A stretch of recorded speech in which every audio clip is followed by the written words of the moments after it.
मुझे लगता है कि कोविड-19 की चुनौतियों से उभार कर भारत को नवनिर्मित एक बनाने का प्रयास जो प्रधानमंत्री जी ने किया और भारत की क्षमताओं के प्रति जो इतना बड़ा उन्होंने बजट किया, निर्मला सीतारमण जी के माध्यम से प्रस्तुतिकरण करवाया, वो अपने आप में अभिनंदन का पात्र इसलिए है क्योंकि इस बजट को हमें सूक्ष्म दृष्टि से नहीं देखना चाहिए।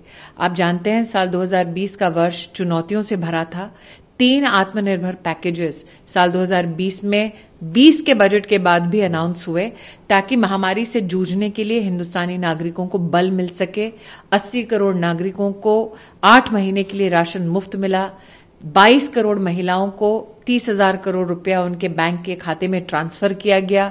उनको उज्ज्वला की सौगात दी गई कि मुफ्त में उनको ईंधन मिले ताकि चुनौती के उस वक्त में उनका सहारा हम लोग बन सकें। आज भी इस बजट में 8 करोड़ महिलाओं को लाभ पहुंचाने के बाद उज्ज्वला योजना में 1 करोड़ और गरीब महिलाओं को जोड़ने की बात की गई। तो एक कंटिन्यूम है रिफॉर्म का, एक कंटिन्यूअस प्रोसेस है जनता को निरंतर साथ देने का।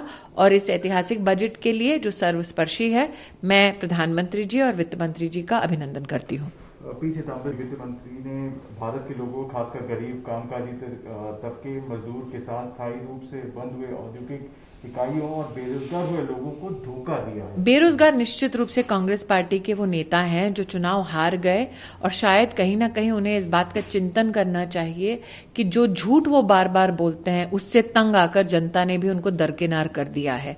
आज जो बजट में अनाउंसमेंट हुई और विशेषता उल्लेख एमएसपी ऑपरेशंस का हुआ, उसमें एक छोटा सा उदाहरण मैं कॉटन का लेती हूं, कपास का लेती हूं। यूपीए के कार्यकाल में साल 2013-14 में कॉटन के एमएसपी ऑपरेशन में मात्र 90 करोड़ खर्चा किया कांग्रेस की सरकार ने। नरेंद्र मोदी की सरकार में जनवरी 2021 में 25,000 करोड़ रुपया मात्र कपास के किसानों के बैंक के खाते में गया।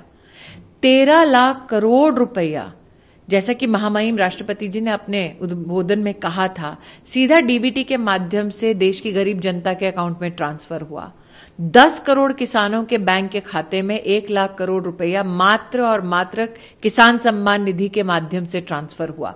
शायद कांग्रेस की व्याकुलता यह है कि पैसा भारत के खजाने से सीधा गरीब के बैंक के खाते में जा रहा है।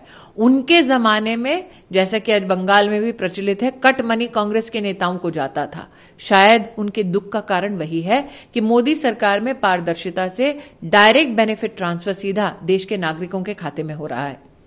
बात करते हैं, ट्वीट करके पूछा है सरकार से, उन्होंने बोला है कि चीन ने हमारे क्षेत्र पर कब्जा कर लिया और हमारे सैनिकों को मार डाला है। पीएम फोटो ऑप के लिए उनके साथ दिवाली बिताते हैं, उनका रक्षा बजट क्यों नहीं बढ़ाया है? मुझे लगता है शायद बजट ना उन्होंने ढंग से सुना, ना उन्होंने ढंग से पढ़ा। जब तक चीन की वो बात करते हैं, शायद उनको उनके अपने परिवार का इतिहास पढ़ना चाहिए कि चीन के साथ उनके परिवार के कैसे घनिष्ठ संबंध रहे।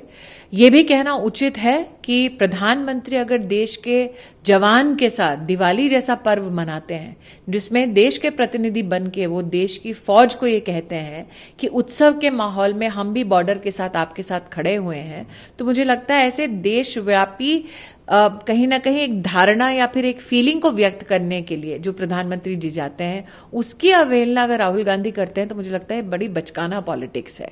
मुझे लगता है हर देशवासी को गर्व होता है। उत्सव का माहौल वो होता है, दिवाली का पर्व वो होता है जिसमें हर देशवासी अपने परिजनों के साथ होता है। अगर देश के प्रधानमंत्री ये कहते हैं कि मेरे लिए सरहद पे खड़ा वो सैनिक मेरा परिवार है, तो इससे किसी को भी आपत्ति नहीं होनी चाहिए।